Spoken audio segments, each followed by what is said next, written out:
Shalom, jumpa lagi kita di Gerakan Membaca Alkitab di hari yang ke-13. Oleh karena itu, mari Bapak Ibu Saudara-saudara, kita siapkan hati kita untuk membaca firman Tuhan di saat ini. Mari kita berdoa. Ya Allah Bapa di surga, kami merasakan setiap kebaikan Tuhan, kekuatan kesehatan yang selalu kami nikmati. Dan saat ini kami akan membaca dan merenungkan firman-Mu. Tuhan tolonglah kami dengan curahan Roh Kudus-Mu supaya kami dapat membaca firman Tuhan ini dalam tuntunan dan kehendak Tuhan. Inilah doa kami, di dalam nama Tuhan Yesus kami berdoa. Amin.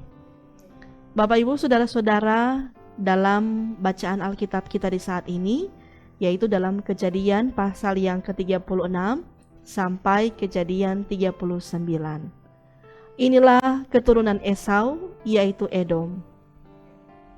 Esau mengambil perempuan-perempuan Kanaan menjadi istrinya, yakni Ada, anak Elon, orang Het, dan Oholibama, anak Ana, anak Sibeon, orang Hewi, dan Basmat, anak Ismail, adik Nebayot.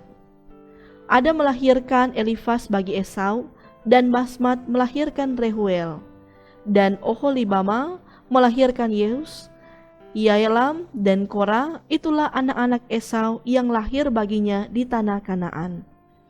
Esau membawa istri-istrinya, anak-anaknya lelaki dan perempuan, dan semua orang yang ada di rumahnya, ternaknya, segala hewannya, dan segala harta bendanya yang telah diperolehnya di tanah Kanaan. Lalu pergilah ia ke negeri lain, dan ia meninggalkan Yakub adiknya itu, sebab harta milik mereka terlalu banyak, sehingga mereka tidak dapat tinggal bersama-sama, dan negeri penumpangan mereka tidak dapat memuat mereka karena banyaknya ternak mereka itu. Maka menetaplah Esau di pegunungan Seir. Esau itulah Edom. Inilah keturunan Esau, bapa orang Edom, di pegunungan Seir.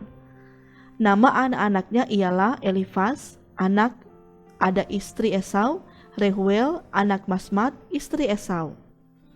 Anak-anak Elifas ialah Teman, Omar, Sefo, Gaetam, dan Kenas. Timna adalah gundek Elifas, anak Esau. Ia melahirkan Amalek bagi Elifas. Itulah cucu-cucu Ada istri Esau. Inilah anak-anak Rehuel, Nahat, Serah, Syama, dan Misa. Itulah cucu-cucu Basmat istri Esau. Inilah anak-anak Oholibama, istri Esau itu, anak Ana, anak Sibeon. Ia melahirkan bagi Esau Yeus, Yaelam, dan Kora. Inilah kepala-kepala kaum Bani Esau, keturunan Elifas, anak sulung Esau. Ialah kepala kaum Teman, kepala kaum Omar, kepala kaum Sefo, kepala kaum Kenas, kepala kaum Kora, kepala kaum Gaetam, dan kepala kaum Amalek. Itulah kepala-kepala kaum Elifas di tanah Edom. Itulah keturunan Ada. Inilah keturunan Rehuel anak Esau, kepala kaum Nahat, kepala kaum Serah, kepala kaum Syama, dan kepala kaum Misa. Itulah kepala-kepala kaum Rehuel di tanah Edom. Itulah keturunan Basmat istri Esau. Inilah keturunan Oholibama istri Esau, kepala kaum Yeus, kepala kaum Yaelam, kepala kaum Kora. Itulah kepala-kepala kaum Oholibama istri Esau, anak Ana. Itulah Bani Esau, yakni Edom, dan itulah kepala-kepala kaum mereka. Inilah anak-anak Seir, orang Hori, penduduk negeri itu, Lotan, Syobal, Sebeon, Ana, Dishon, Eser, Dishan. Itulah kepala-kepala kaum orang Hori, anak-anak Seir di tanah Edom. Anak-anak Lotan ialah Hori dan Heman, dan saudara perempuan Lotan ialah Timna. Inilah anak-anak Syobal, Ahan, Manahat, Ebal, Shefo, dan Onam. Inilah anak-anak Sibeon, Aya, dan Ana. Ana inilah yang menemui mata-mata air panas di padang gurun ketika ia sedang mengembalakan keledai Sibeon ayahnya itu. Inilah anak-anak Ana, Dishon dan Oholibama, anak perempuan Ana. Inilah anak-anak Dishon, Hemdan, Esheban, Yitran, dan Keran.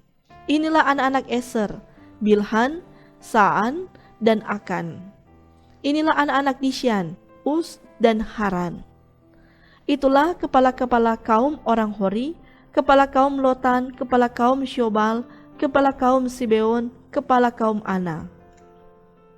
Kepala kaum Dishon, kepala kaum Eser, dan kepala kaum Disyan, itulah kepala-kepala kaum orang Hori, kaum demi kaum di tanah Seir. Inilah raja-raja yang memerintah di tanah Edom, sebelum ada seorang raja memerintah atas orang Israel. Di Edom yang memerintah ialah Bela bin Beor dan kotanya bernama Dinhaba. Setelah Bela mati, Yobab bin Sera dari Bosar menjadi raja menggantikan dia. Setelah Yobab mati, Husyam dari negeri orang teman menjadi raja menggantikan dia. Setelah Husyam mati, Hadad bin Bedad menjadi raja menggantikan dia. Dialah yang memukul kala orang Midian di daerah Moab dan kotanya bernama Awit. Setelah Hadad mati, Samlah dari Masreka menjadi raja menggantikan dia. Setelah Samlah mati, Saul dari Rehobot yang di pinggir sungai menjadi raja menggantikan dia. Setelah Saul mati, Baal-Hanan bin Akbor menjadi raja menggantikan dia. Setelah Baal-Hanan bin Akbor mati, Hadar menjadi raja menggantikan dia. Kotanya bernama Pahu dan istrinya bernama Mehetabel binti Matred binti Mesahat. Inilah nama kepala-kepala kaum Esau menurut kaum dan tempat mereka dengan nama mereka masing-masing. Kepala kaum Timna, kepala kaum Alha, kepala kaum Yetet, kepala kaum Oholibama, kepala kaum Ela, kepala kaum Pinon, kepala kaum Kenas, kepala kaum Teman, kepala kaum Misbar, kepala kaum Magdiel, dan kepala kaum Iram. Itulah kepala-kepala kaum Edom menurut tempat kediaman mereka di tanah milik mereka. Edom ialah Esau, bapa orang Edom. Adapun Yakub ia diam di negeri penumpangan ayahnya, yakni di tanah Kanaan. Inilah riwayat keturunan Yakub. Yusuf tak kala berumur 17 tahun, jadi masih muda. Biasa mengembalakan kambing domba bersama-sama dengan saudara-saudaranya, anak-anak Bilha dan Silpa, kedua istri ayahnya. Dan Yusuf menyampaikan kepada ayahnya kabar tentang kejahatan saudara-saudaranya.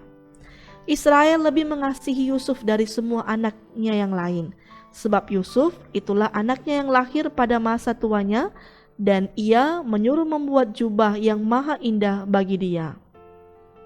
Setelah dilihat oleh saudara-saudaranya bahwa ayahnya lebih mengasihi Yusuf dari semua saudaranya, maka bencilah mereka itu kepadanya dan tidak mau menyapanya dengan ramah. Pada suatu kali bermimpilah Yusuf, lalu mimpinya itu diceritakannya kepada saudara-saudaranya. Sebab itulah mereka lebih benci lagi kepadanya. Karena katanya kepada mereka, "Coba dengarkan mimpi yang kumimpikan ini. Tampak kita sedang di ladang mengikat berkas-berkas gandum, lalu bangkitlah berkasku dan tegak berdiri. Kemudian datanglah berkas-berkas kamu sekalian mengelilingi dan sujud menyembah kepada berkasku itu." Lalu saudara-saudaranya berkata kepadanya, "Apakah engkau ingin menjadi raja atas kami? Apakah engkau ingin berkuasa atas kami?" Jadi makin bencilah mereka kepadanya karena mimpinya dan karena perkataannya itu. Lalu ia memimpikan pula mimpi yang lain, yang diceritakannya kepada saudara-saudaranya. Katanya, "Aku bermimpi pula, tampak matahari, bulan, dan 11 bintang sujud menyembah kepadaku." Setelah hal ini diceritakannya kepada ayah dan saudara-saudaranya, maka ia ditegur oleh ayahnya, "Mimpi apa mimpimu itu? Masakan aku dan ibumu serta saudara-saudaramu sujud menyembah kepadamu sampai ke tanah?" Maka iri hatilah saudara-saudaranya kepadanya, tetapi ayahnya menyimpan hal itu dalam hatinya. Pada suatu kali pergilah saudara-saudaranya mengembalakan kambing domba ayahnya dekat Sikem. Lalu Israel berkata kepada Yusuf, "Bukankah saudara-saudaramu mengembalakan kambing domba dekat Sikem? Marilah, engkau kusuruh kepada mereka." Sahut Yusuf, "Ya, Bapa." Kata Israel kepadanya, "Pergilah engkau melihat apakah baik keadaan saudara-saudaramu dan keadaan kambing domba, dan bawalah kabar tentang itu kepadaku." Lalu Yakub menyuruh dia dari lembah Hebron, dan Yusuf pun sampailah ke Sikem. Ketika Yusuf berjalan ke sana kemari di padang, bertemulah ia dengan seorang laki-laki yang bertanya kepadanya, "Apakah yang kau cari?"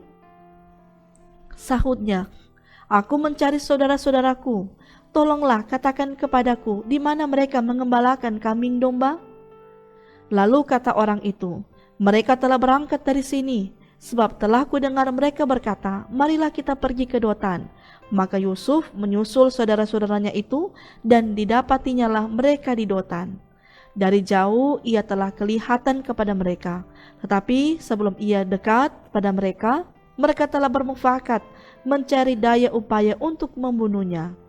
Kata mereka seorang kepada yang lain, "Lihat, tukang mimpi kita itu datang. Sekarang marilah kita bunuh dia dan kita lemparkan ke dalam salah satu sumur ini. Lalu kita katakan, seekor binatang buas telah menerkamnya, dan kita akan lihat nanti bagaimana jadinya mimpinya itu." Ketika Ruben mendengar hal ini, ia ingin melepaskan Yusuf dari tangan mereka. Sebab itu katanya, "Janganlah kita bunuh dia." Lagi kata Ruben kepada mereka, "Janganlah tumpahkan darah, lemparkanlah dia ke dalam sumur yang ada di padang gurun ini, tetapi janganlah apa-apakan dia." Maksudnya, hendak melepaskan Yusuf dari tangan mereka dan membawanya kembali kepada ayahnya. Baru saja Yusuf sampai kepada saudara-saudaranya, mereka pun menanggalkan jubah Yusuf, jubah maha indah yang dipakainya itu. Dan mereka membawa dia dan melemparkan dia ke dalam sumur. Sumur itu kosong, tidak berair. Kemudian duduklah mereka untuk makan.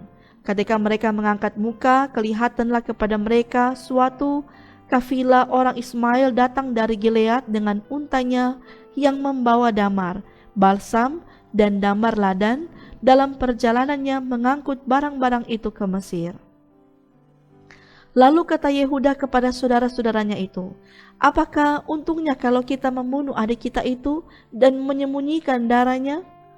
Marilah kita jual dia kepada orang Ismail ini, tetapi janganlah kita apa-apakan dia, karena ia saudara kita, darah daging kita."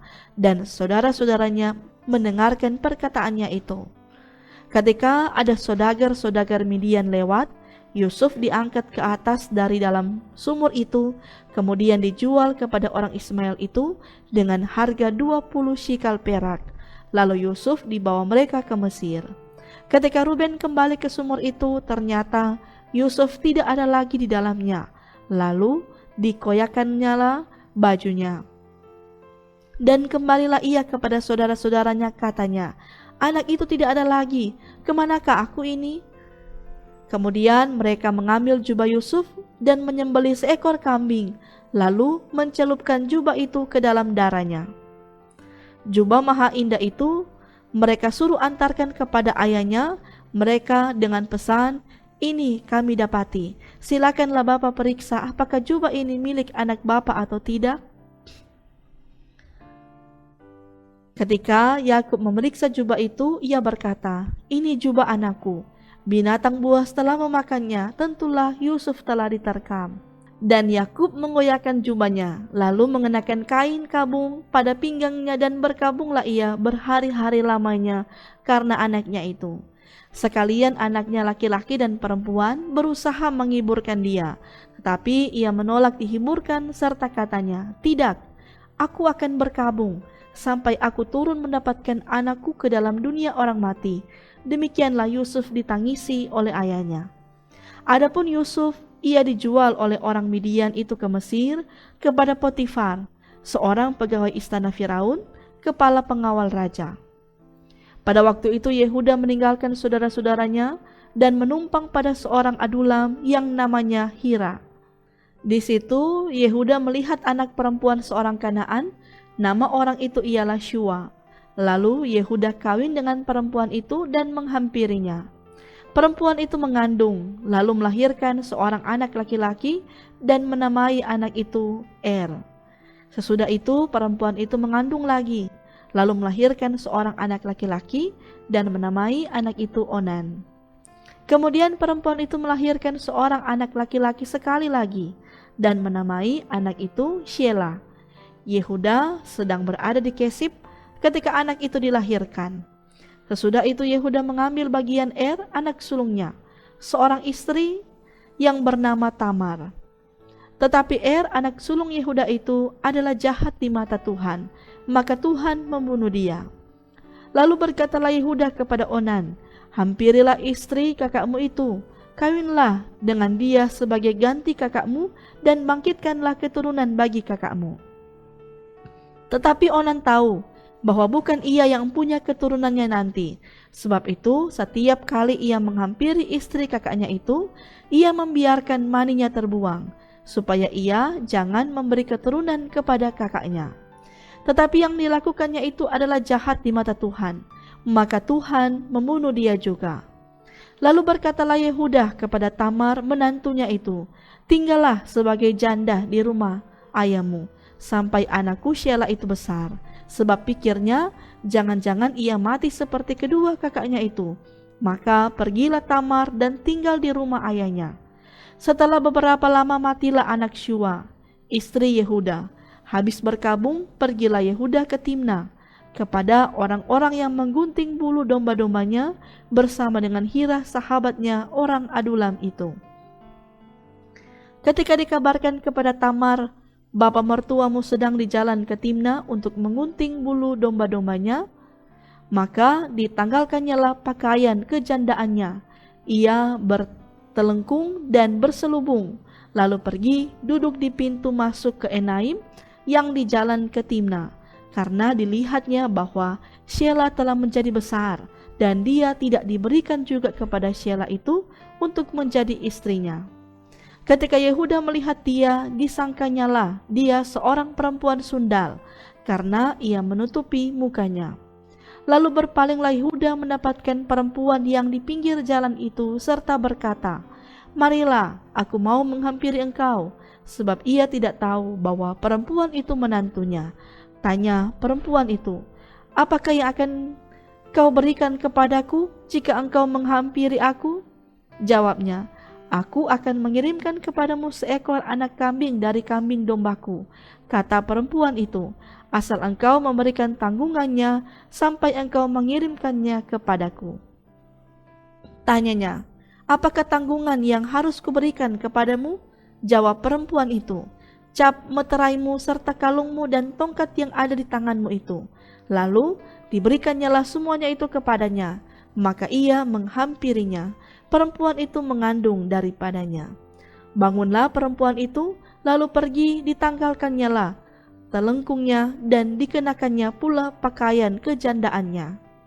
Adapun Yehuda, ia mengirimkan anak kambing itu dengan perantaran sahabatnya orang Adulam itu untuk mengambil kembali tanggungannya dari tangan perempuan itu, tetapi perempuan itu tidak dijumpainya lagi.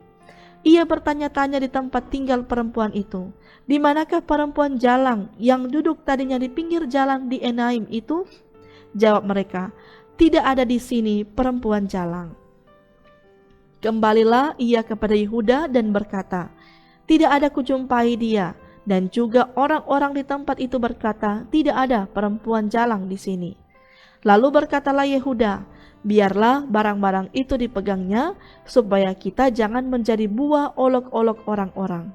Sungguhlah anak kambing itu telah kukirimkan, tetapi engkau tidak menjumpai perempuan itu. Sesudah kira-kira 3 bulan, dikabarkanlah kepada Yehuda, Tamar menantumu bersundal, bahkan telah mengandung dari persundalannya itu.